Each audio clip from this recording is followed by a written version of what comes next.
who is behind the terrorist attack at the Taylor Swift concert in Vienna.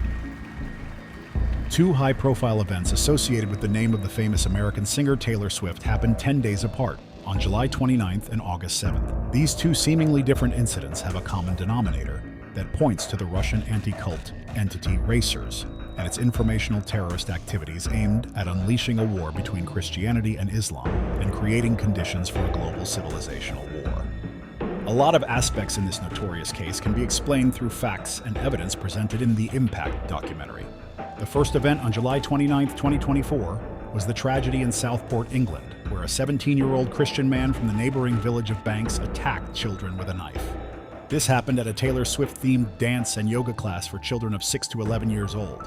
Unfortunately, 3 kids died, while several other people, including 2 adults, were seriously injured as a result of the attack.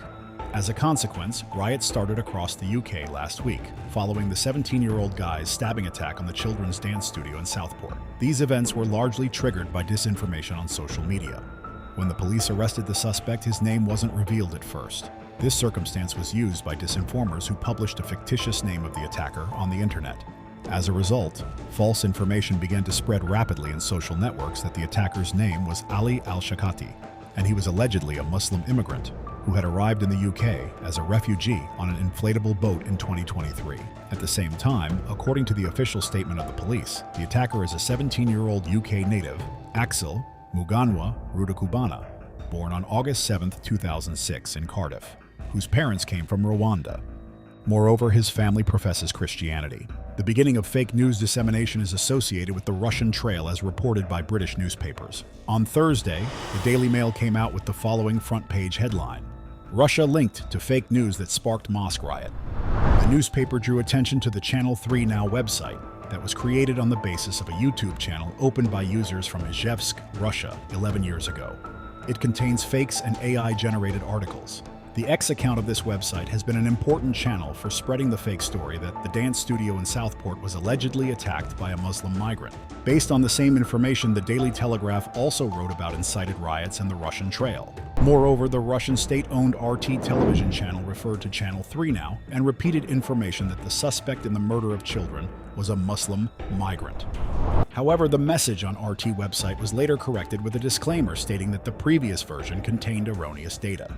The main platform for spreading the original fake message, accompanied with photos and videos, was the X network, formerly Twitter, where the message gained millions of views. Among those who spread false and unsubstantiated information about the incident were famous politicians and opinion makers. There were also many anonymous accounts and pseudo-news entities of unknown origin.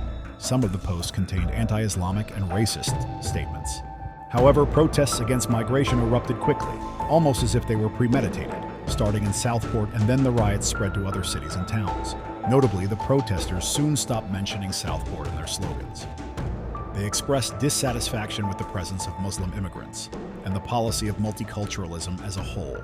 Over the course of 5 days, groups across the country attempted to set fire to mosques, destroy immigrant dormitories, hurled bricks and bottles at police, and shouted insults at Muslims and migrants. These protests were fueled by far-right groups on social media, with organization occurring in groups and chats across all major platforms, including X, Facebook, TikTok, WhatsApp, and Telegram.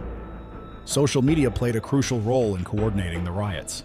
The main hashtag #EnoughIsEnough, which spread widely across social networks, was introduced by a little-known neo-Nazi group. The second event happened on August 7th, 2024. Austrian police announced the arrest of 2 young men, aged 17 and 19, both Austrian citizens, who were planning a terrorist attack at an upcoming concert of American singer Taylor Swift. All of the singer's expected shows have been canceled. Taylor Swift's concerts, being part of the Eras Tour, were scheduled to take place in Vienna on August 8th, 9 and 10 at the Ernst Happel Stadium. Concert tickets were sold out a year before the event. Head of the Vienna police, Gerhard Perstel, said that 65,000 people were expected to attend the concerts every day, as well as 22,000 fans outside the venue. Austrian Chancellor Karl Nehammer wrote in his post on X, "Thanks to the intensive cooperation of our police and security agencies with foreign services, the threat was recognized early, combated, and a tragedy prevented." The General Director for Public Security, Franz Ruf, said, "According to the current status of the investigation, the 2 suspects became radicalized via the internet." Mr. Roof said the 19-year-old pledged an oath of allegiance to the Islamic State group at the beginning of July. According to Omar Hijawi Perchner, head of Austria's Directorate of State Security and Intelligence, DSN, the second participant in the terrorist attack was detained near the Ernst Happel Stadium in Prater, Vienna, where concerts were supposed to take place. The young man worked for a company related to the stadium. They also found ISIS materials in his possession. The detained 19-year-old Austrian confessed that he intended to carry out the terrorist attack on either Thursday or Friday outside the stadium, where the queue for the concert would gather. He planned to use explosives or knives in the attack. The two incidents that occurred 10 days apart, along with their specific details, suggest that a remote method of puzzle coding on the human subconscious was used on the suspects, who were unaware of the instigator or organizer of these crimes. This method involves specialists implanting subliminal messages through mass media and the internet. The coding is done blindly, affecting a significant portion of the population within a targeted region. In the first case, the instigators obviously expected that the potential killer would be a Muslim, since there are many mosques in that area and quite a lot of immigrants live there. Yet they blundered, and the final implant command was activated in the subconsciousness of a Christian. The fact that there is a Russian trail in the way they corrected the situation speaks volumes. All these factors combined indicate that behind both incidents and their ideological organizers is the international anti-cult entity RACIRS, the Russian Association of Centers for the Study of Religions and Sects, that has recently been actively engaged in preparing for a civilizational war. You can imagine the international scale of a possible tragedy and the public outcry that could have happened if Austrian and UK law enforcement and intelligence services hadn't reacted in time. In fact, the goal of the organizers of these crimes is to provoke mass clashes between Christians and Muslims in Europe and the United States and unleash a civilizational war. The idea to unleash this kind of massacre by provoking the slaughter of children and almost immediately the murder of the popular American singer, Taylor Swift, who has millions of fans around the globe, didn't emerge just yesterday. However, by a happy coincidence and thanks to the work of intelligence agencies, that hasn't happened. Just imagine the level of tension among the singer's fans, the scale of information explosion in mass media and social networks covering these events, and the possible provocation of mass protests and riots across countries. What would that eventually lead to?